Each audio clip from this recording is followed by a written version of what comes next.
Tyson Thompson with Tyson Speaks, and I am doing a summary of this wonderful book called Dream Another Dream by myself. Today I'm going to be talking about chapter 2. Now listen, I'm not Superman. However, I do know how to forgive. And it is a key component to dreaming new dreams. Check it out.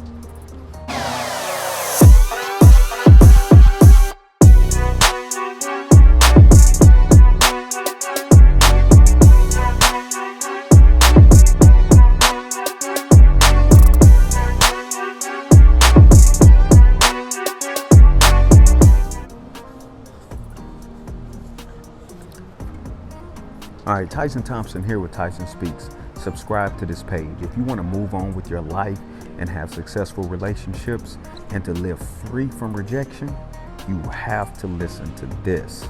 Look, my father, this chapter is about him, okay, and about how my response to him allowed me to heal and move forward with my life.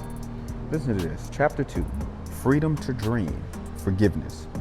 Freedom is never voluntarily given by the oppressor. It must be demanded by the oppressed. This is a quote from Martin Luther King.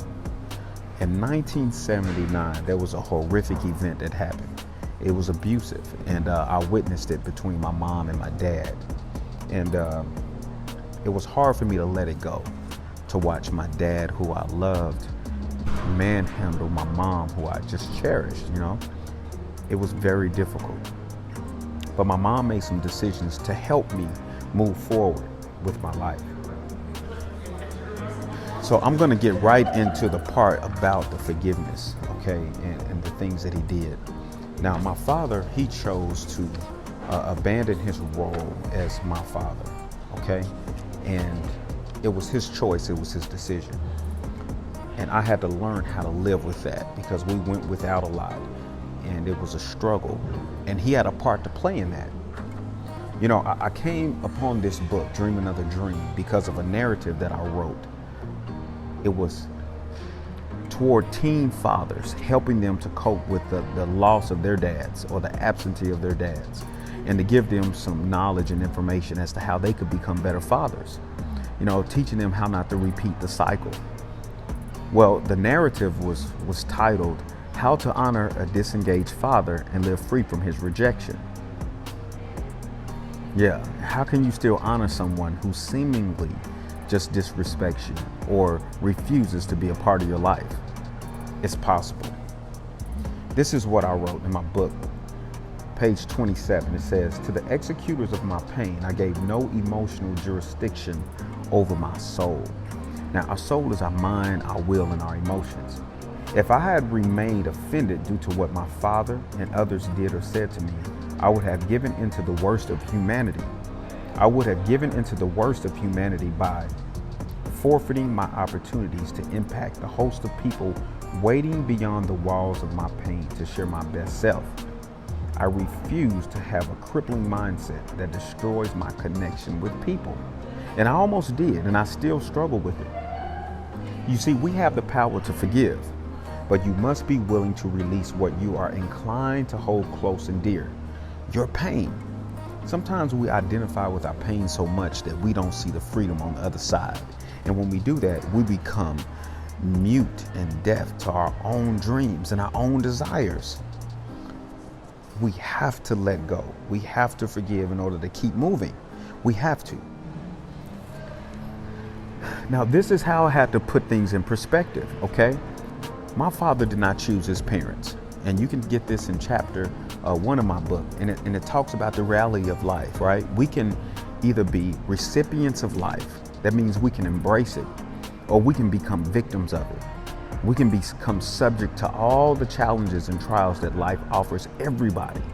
You know, and I realized my dad, he didn't choose his mom and dad, he didn't choose his situation, and he grew up with a lot lacking. So this is what I had to understand. Forgiving my father and choosing not to take his actions personally was a powerful move for me. I did it by separating myself from the situation and acknowledging that it was his choice to abandon his role as my father, not mine. I viewed him as the victim, not me. He lived through many life-scarring events as a kid. Sadly, his response was different than mine. He turned to drugs and other dysfunctional behaviors. My mother helped me understand this about my father and wanted me to pick a different path than him. If it wasn't for a key relationship like my mom, giving me a choice by putting me in a position to choose something different, I may have repeated the same cycle. I'm not perfect by far, not even close. I have my flaws. I made some mistakes that wrecked my family, ended up getting a divorce, caused my kids to look at me in a different light. My son writes that, "Daddy, my picture of you changed because you let me down." But one thing I chose to do was to ask him to forgive me, to admit my wrongs, and to move forward with the relationship. And from that day forward, I recommitted my life to him. And there's an open door. He can ask me any questions that he would like about any situation, about moving forward with life. It allows people the freedom to love again when you're able to forgive, when you're able to admit your wrongs and your flaws. I decided that I was going to be in my kid's life at all costs. At all costs. It didn't matter. He didn't choose to be here, and I was not going to choose to abandon him.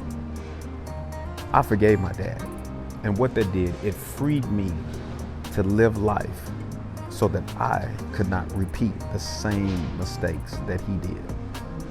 I hold no grudges. I really wish that you would get this information and take it to heart. If you're holding grudges, it keeps you in bondage. It reduces your ability to dream freely because we hold people in a box because we do not want to let go of what they did, what they said, how they let us down. Yesterday is gone. Tomorrow's not promised. The only moment we have right now is now.